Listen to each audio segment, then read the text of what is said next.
बच्चों, आज हम मेटल्स एंड नॉन मेटल्स के बारे में पढ़ेंगे। सबसे पहले हम फिज़िकल प्रॉपर्टीज़ पढ़ेंगे। ठीक है। फिज़िकल प्रॉपर्टीज़ में आप सभी लोग जानते हैं कि physical state, metallic structure, colour, hardness, ductility, thermal conductivity, electrical conductivity और सोनोरिटी आते हैं। तो सबसे पहले हम मेटल और नॉन मेटल की फिज़िकल स्टेट पढ़ेंगे। मेटल्स जो होते हैं, ऑलमोस्ट मेटल क्या होते हैं, सॉलिड होंगे रूम टेम्परेचर पे, पर कुछ एक्सेप्शन है, जैसे mercury, gallium, francium, caesium and rubidium. ये मेटल्स हमेशा लिक्विड स्टेट में रहेंगे रूम टेम्परेचर पे। नॉन मेटल्स जो होंगे वो हमेशा सॉलिड और गैसेस होंगे, लेकिन इसका भी एक एग्जांपल है ब्रोमीन। ब्रोमीन हमेशा लिक्विड फॉर्म में प्रेजेंट रहता है। ठीक है, ब्रोमीन हमेशा हमारा लिक्विड फॉर्म में प्रेजेंट रहता है। लश्चर, सेकेंड प्रॉपर्टी, हम लश्चर की बात करें तो मेटल्स जो होते हैं वो शाइनी होते हैं। ठीक है, और ये इनको शाइनी पॉलिश करके बनाया जाता है, जैसे गोल्ड एंड सिल्वर। ठीक, नॉन मेटल्स हमेशा क्या होता है, उनका जो डल सरफेस होता है ये पाउडर और गैसेस की फॉर्म में प्रेजेंट होता है, इनको हम पॉलिश नहीं कर सकते। बट इसका एक एक्सेप्शन है, ग्रेफाइट और आयोडीन, इसमें कुछ लश्चर होता है। ठीक है, अब कलर की बात करें तो मेटल्स हमेशा whitish and silvery grey colour के होंगे। ठीक है, लेकिन कुछ एक्सेप्शन है, जैसे गोल्ड हमेशा येलो कलर का होता है और कॉपर रेडिश ब्राउन कलर का। नॉन मेटल्स जो होते हैं वो हमेशा क्या होते हैं, कलरलेस होते हैं, लेकिन कुछ क्या होंगे, सम आर कलर। कुछ एग्जाम्पल जैसे green, chlorine greenish yellow colour का होता है, ब्रोमीन ब्राउन कलर का एक लिक्विड है। हार्डनेस की बात करें, मेटल्स जो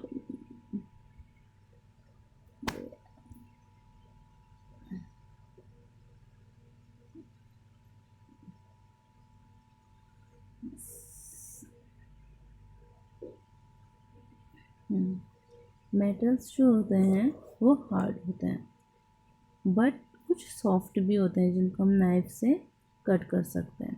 नॉन मेटल्स जो होते हैं जनरली सॉफ्ट होंगे, लेकिन इसका डायमंड एक एक्सेप्शन है, जो हमेशा क्या होता है, हार्ड, सबसे ज़्यादा हार्ड होता है। उसके बाद आता है हमारा मेलेबिलिटी। मेलेबिलिटी क्या होगा, जो मेटल्स होते हैं, मेलेबिलिटी का मतलब होता है कि हम किसी चीज़ को पीट कर थिन सीड्स या फॉल्स में कन्वर्ट करें। तो मेटल्स के पास ये प्रॉपर्टी होती है कि हम उनको बीट करके बिटन इनटू थिन शीट, ओके, इसे मेलेबिलिटी कहते हैं। जैसे गोल्ड और सिल्वर, गोल्ड को जब बहुत ज़्यादा पीटा जाता है तब उसके बाद ही उसकी थिन शीट्स के से फिर डिज़ाइन बनता है। ओके, नॉन मेटल जो होते हैं उनको वो ब्रिटल होते हैं, यानी कि भंगुर, यानी कि जब हम उनको पीटते हैं तो वो ब्रेक हो जाता है, तो इसलिए इनको शीट्स में कन्वर्ट नहीं कर सकते हैं। अब डक्टिलिटी की बात करें, मेटल्स जो होते हैं वो डक्टाइल होते हैं। डक्टाइल का मतलब होता है इनको हम वायर्स के फॉर्म में कन्वर्ट कर सकते हैं, थिन वायर्स फॉर्म कर सकते हैं। ठीक है, अब वहीं पे नॉन मेटल्स ब्रिटल होते हैं, तो हम इनको क्या करते हैं, थिन वायर्स के फॉर्म में कन्वर्ट नहीं कर सकते हैं।